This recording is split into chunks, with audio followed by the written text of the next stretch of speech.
When you think about the developmental changes that happen in adolescence, one of them is the development of identity, a sense of who you are. And that comes for many people towards the end of high school. That becomes a really important issue. So James Marcia has a theory of identity development that is a relatively useful theory, I think.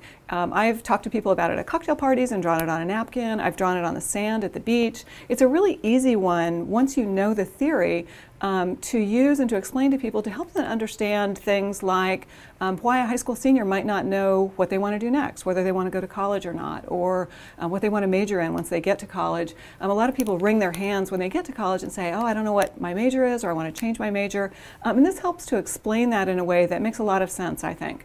So let's talk about what it is. It's a theory of identity development. And the idea is that you have two factors, commitment and crisis. Now, in psychology, when you think about a crisis, you're not talking about something that's bad. So a crisis is a period of active exploration.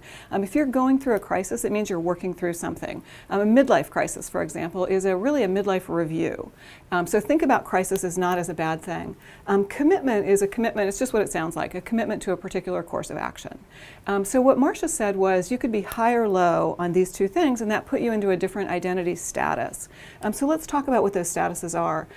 If your crisis is low, so you're a high school senior and you're not thinking at all about what to do next. It's like, I have no idea and I'm not even going to think about it. I'm just going to lay on the couch, I'm going to watch TV, I'm going to just do other things. I'm not going to think about that issue. So crisis is low and commitment is low. You haven't committed to any particular course of action. Marcia called that diffusion. And the problem with diffusion is you don't move out of that. Until you go through some sort of an active exploratory period, you're never going to make any progress. So that was why I put a frowny face for that one. But think about when crisis is high, but commitment is low.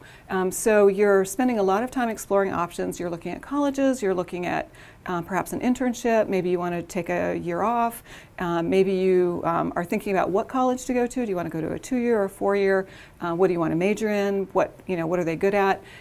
That you're doing a lot of work. So crisis is high, but commitment is low. You haven't made any decision yet. And Marcia called that moratorium.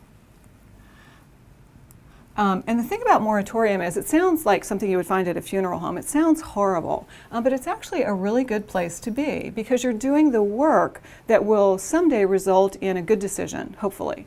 Think about when crisis is low, but commitment is high.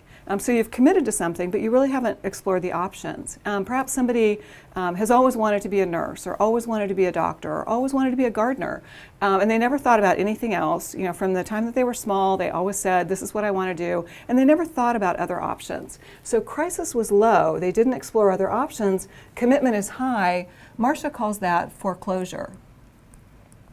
And the thing about foreclosure is it's not necessarily bad, but it can be bad because someday you are going to go through that exploratory period and hopefully you'll get to the same answer. But if you don't, you've lost a lot of time. You've spent a lot of time majoring in chemical engineering, and it turns out that your real love was architecture, but you didn't explore those options. And so foreclosure forecloses your other options, and it leads to a sense of, or at least potential, dissatisfaction down the road.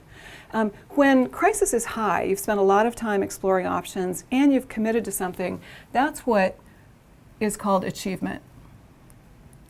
And what Marcia said was you have then achieved your identity. Obviously that one's going to have a smiley face because you've done the hard work. You've explored a bunch of options and you've committed to a course of action, and hopefully that will work out for you. So those are the 4 different identity statuses. There's one more thing that I'd like to say, and that is there's a cycle called MAMA. And that is moratorium, achievement, moratorium, achievement. As you go through life, life is long, right? So you want to be an architect now and you're in achievement, you've explored all the options and you got there. So you went through moratorium, you got to achievement, but you get to be 40 years old perhaps and you say, you know what, this has been a good run, I've really liked that, but I kind of also always wanted to be a chemical engineer. I'd like to go back to school and do some graduate work or do something else. Maybe I want to be a master gardener. Whatever it is that you want to do, You may have multiple careers in your life. So people will go through moratorium, go to achievement, go back to moratorium. And that's where sometimes you think about somebody who's in a midlife crisis.